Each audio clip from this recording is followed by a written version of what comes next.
So we're going to look at simplifying radical expressions, or square roots as we might call them. Now, one term to know, we have the radical, which is that square root looking sign, but the radicand is the expression under the radical. The expression that's under the radical. So if we ever use the term radicand, that's what we're talking about. Now, when it comes to simplifying radical expressions, our first goal and our main goal for today is that no radicands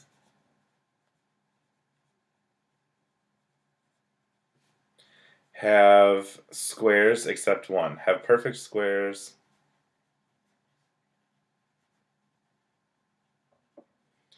except one. And what does this mean? We will see. So if we start with this example here that says the square root of 9. So the square root of 9, what we're going to do is we might know square root of 9, boom, 3, great. How do we find that out? We're going to look at the prime factorization, which we're going to make like a factor tree, remember? And it's 3 times 3. So the square root of 9 is really the square root of 3 times 3. Now if we're dealing with square roots, squares usually involve 2. So we're going to look for pairs of the same factor. So we have 3 times 3. One of those 3's is going to come out of the radicand, or radical, and one is going to go away and disappear. So we're left with 3. Pretty simple example to see it with. Let's look at here. We have the square root of 54. Now, the square root of 54. What we're going to do is we're going to break this down. And 54 we know we could say is 9 times 6. 9 is 3 times 3, and 6 is 3 times 2. So the square root of 56 is really the square root of 2 times 3 times 3 times 3. 2 times 3 times 3 times 3. So we're going to take that 2 times 3 times 3 times 3, and we're going to look for pairs of the same number. Pairs of the same number. And it looks like we have one pair of 3's. We have one pair of 3's. So we're going to take one 3 out to the front. One 3 is going to go away, and we're going to rewrite this. So we're going to have this as 3 times what's left in the radicand times the square root of 2 times 3, or the square root of 6. So we have 3 times the square root of 6. Let's just keep doing a bunch of examples, why don't we? So if we have the square root of 180.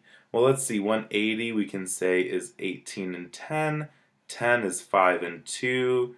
18 we can say is 6 and 3. And 6 is 3 and 2.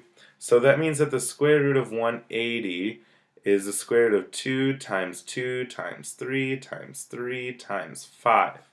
We took all of the factors in our factor tree and said that the square root of 180 is the square root of 2 times 2 times 3 times 3 times 5. So again, we look for pairs. I have a pair of 2's and a pair of 3's. And in that pair of 2, one's going to come out front, one's going to go away. In that pair of 3's, one's going to come out front, one's going to go away. So what do we have out front? We have a 2 times a 3 times what's left inside, square root of 5, also known as 6 times the square root of 5. We have 6 times the square root of 5.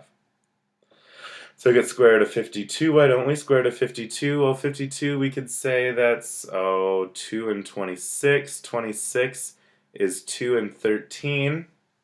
So we have the square root of 52 is the square root of 2 times 2 times 13. We have a pair of 2's, one comes out, one goes away. 2 times the square root of 13. Now, when it comes to multiplying radicals, what happens is you just combine everything under the radical, and it becomes the same thing. So the square root of 5 times the square root of 10 is the same thing as the square root of 5 times 10, which we can simplify as 50. But if we're looking at breaking things down into factors, we want to say that 5 is already broken down. 10 we can say is 5 and 2. So we really could write this as being square root of 5 times square root of 10 as a square root of 2 times 5 times 5. That way we see we have this pair of 5's. One's going to come out, one's going to go away, leaving us with 5 times the square root of 2. Same thing if we have the square root of 6 times the square root of 8. We can think of 6 as 3 and 2, 8 as 2 and 4 and 2 and 2. So 3, 2, 2, 2, 4. So 2, 2, 2, 2, 3. I have a pair of 2's. One's going to go out, one's going to go away. Another pair of 2's. One's out, one's away. Meaning I have 2 times the square root of 3, also known as 4 times the square root of 3. Alright? Now, I hope we remember what these factor trees are, because that's really what's going to help set us apart in making sure we can find and simplify these square roots a little quicker. Now, if we have square roots involving variables, it works kind of the same way. We have the square root of 32. This is 32 r squared k to the 4th t to the 5th is what we have here. Let's see if we can get this in better focus. A little bit better. 32 r squared k to the 4th t to the 5th. 32, if we break that down, 8 and 4. 4 is 2 and 2. 8 is 2 and 4. That 4 is also 2 and 2. So really what we have here is we have the square root of 1, 2, 3, 4, 5 2's. 1, 2, 3, 4, 5. 2 r's, 4 k's, and 5 t's. 1, 2, 3, 4, 5. 5 t's all in there. And we're going to do the same thing and look for pairs. I have 2 pairs of 2's, a pair of r's, 2 pairs of k's, and 2 pairs of t's. One comes out, one goes away, one goes out, one goes away. Same thing, so I'm going to have 2 times r times k times t times what's left, the square root of 2t. So really we have 4r k squared t squared times the square root of 2t. Alright, when we have variables, we do the same thing that we would have done with numbers. It just happens to be variables, and we have to remember our exponent rules. So we have 4r k squared t squared times 2t. Now, if we have the square root of 56 x y to the 10 z to the 5th, breaking this down, 56 is 7 and 8.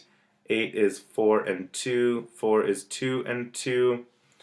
And then we have all of those, so we'll have really the square root of 2 times 2 times 2 times 7 times x times 1, 2, 3, 4, 5, 6, 7, 8, 9, 10 y's, and 1, 2, 3, 4, 5 z's.